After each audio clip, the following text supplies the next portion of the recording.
Yo les gars, comment vous allez? Aujourd'hui c'est le jour 23 si je dis pas de bêtises. Hier je me suis trompé sur le jour, j'ai mis la mauvaise date. J'ai inversé un jour. En tout cas je sais pas si vous avez vu mais j'ai fait un nouveau plan, peut-être ça peut être un peu plus stylé, je vais peut-être alterner de temps en temps histoire que vous ne soyez pas tout le temps sur le même plan. Aujourd'hui j'ai envie de vous parler donc de deux opportunités que j'ai triggered. C'est les deux opportunités dont je vous ai présenté hier. Vous allez voir qu'il y a une opportunité où j'ai fait une chose assez mauvaise. De toute façon je vais tout vous expliquer. Et vous allez aussi voir pourquoi le fondamental qui est contre ma position actuellement ne m'a pas empêché de rentrer sur l'opportunité. Maintenant, je ne sais pas si je vais stop loss ou si je vais TP. On ne perd pas de temps, on va directement sur les marchés. Alors, pour ceux qui avaient vu ma vidéo, je vous ai parlé de Eurocad. Quand je vous l'avais parlé, on va se mettre en plein écran, ça va être un peu mieux pour vous.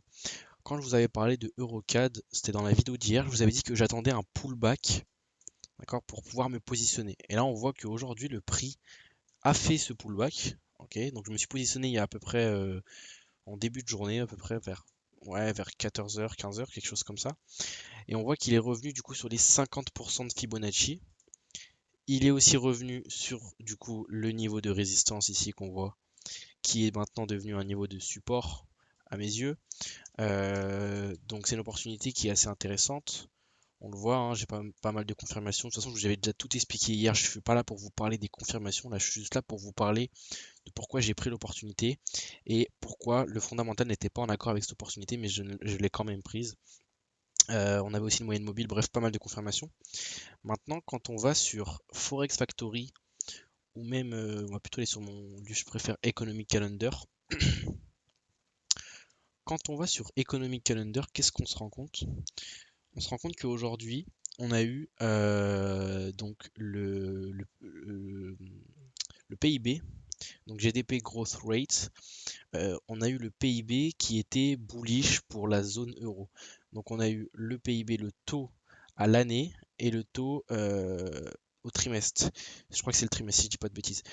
Mais donc du coup on voit que les attentes n'ont pas été respectées. En fait on s'attendait pour les investisseurs, pour les intervenants à moins 0,1% et on est tombé à 0%.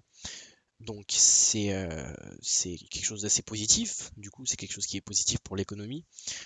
Pareil pour du coup la zone euro. On était à une attente de 0%, on est tombé à 0,1%. Donc, ce qu'il faut comprendre par là, hein, moi je suis pas là pour interpréter, je suis juste là pour interpréter le chiffre. J'ai pas regardé, j'ai pas regardé le PDF, hein, le PDF, tout le texte, etc. qui est expliqué parce que c'est un résumé qui est assez détaillé.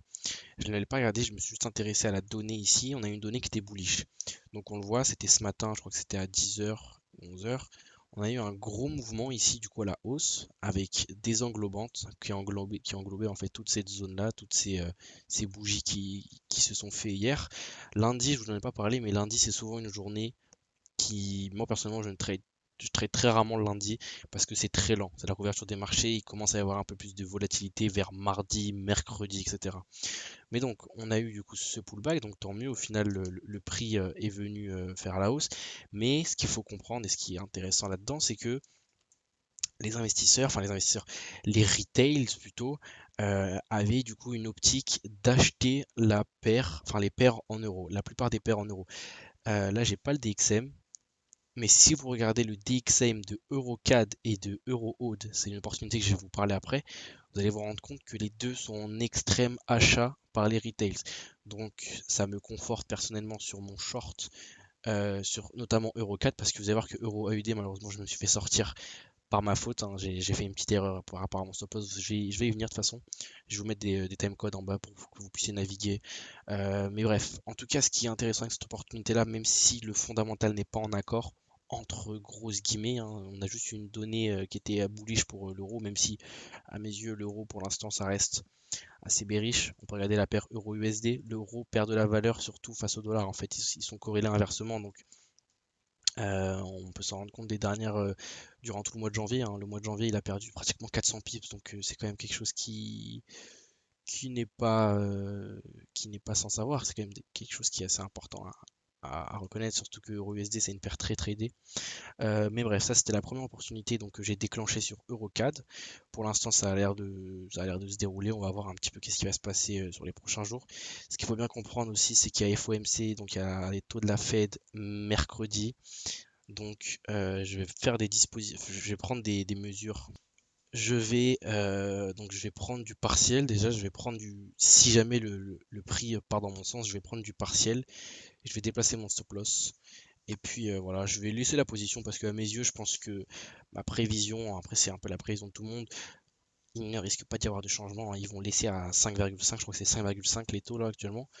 Ils vont laisser à 5,25, je pense. On n'est pas encore sur le point de pivot, on est sur la table en fait, si vous voulez, l'espèce de petite table, et on s'approche doucement du point de pivot.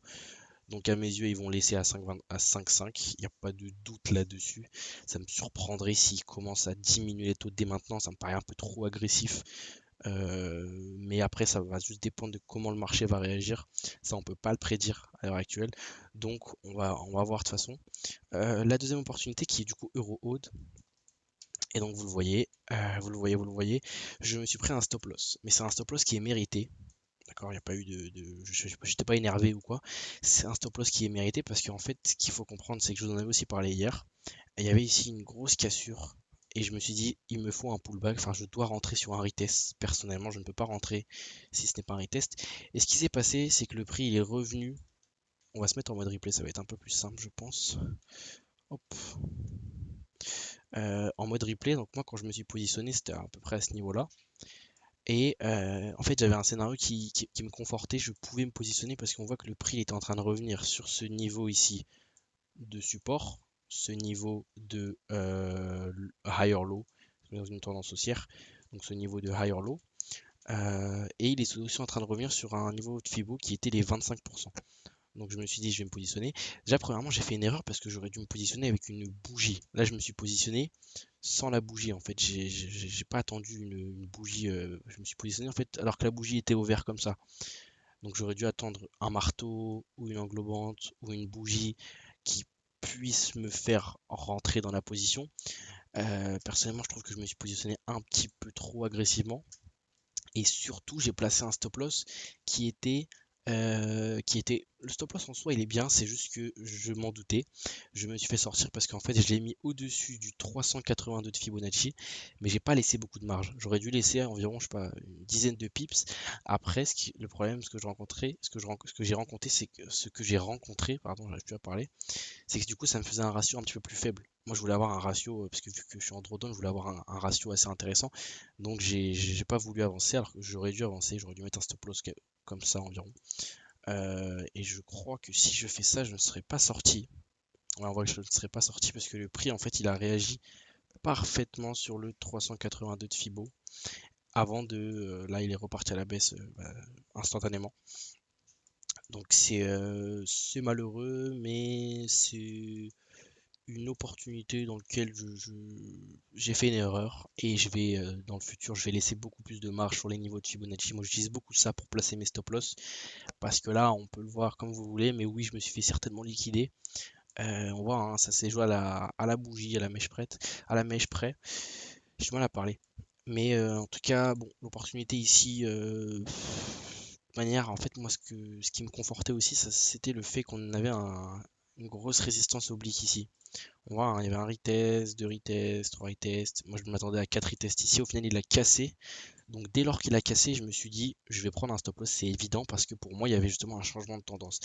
Pour moi, il y avait un changement de main entre les acheteurs et les vendeurs. Enfin, entre les vendeurs et les acheteurs, parce qu'on avait une cassure ici. Et on avait même fait un espèce de petit pullback. Et dès lors qu'on a eu cette englobante ici, là, vous voyez cette bougie englobante qui a englobé cette bougie, cette bougie, cette bougie. Dès lors qu'on a eu cette englobante, pour moi, on partait vers une tendance, enfin vers une tendance, on partait vers de la hausse plutôt.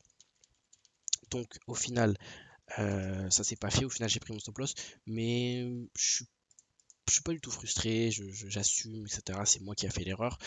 J'ai encore EuroCAD, donc on va voir ce que ça donne sur EuroCAD.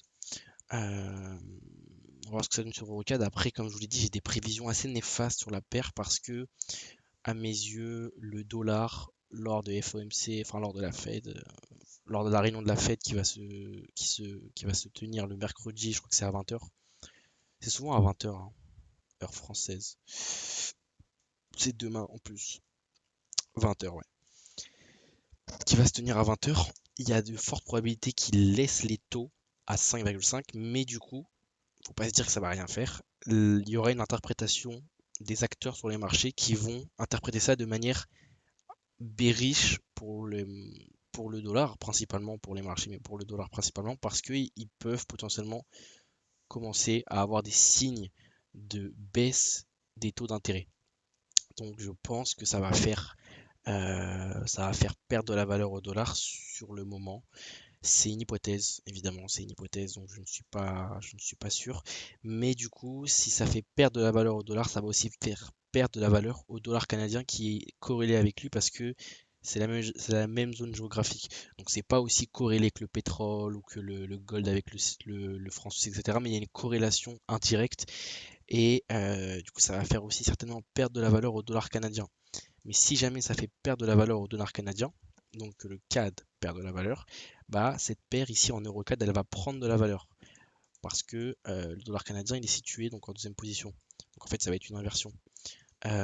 C'est pour ça que je pense que si jamais l'opportunité part dans mon sens, je vais trail stop de manière très très agressive et je vais prendre du partiel. Je vais pas attendre que l'opportunité vienne à mon stop loss ou vienne à mon break-even. Je vais prendre du profit tout simplement. Alors, en tout cas, je vais vous tenir au courant de ça demain. On va voir ça ensemble demain. J'espère que cette vidéo, les gars, vous a plu. Je sais pas pourquoi j'avais du mal à parler aujourd'hui. Je bégaye. Je bégaye.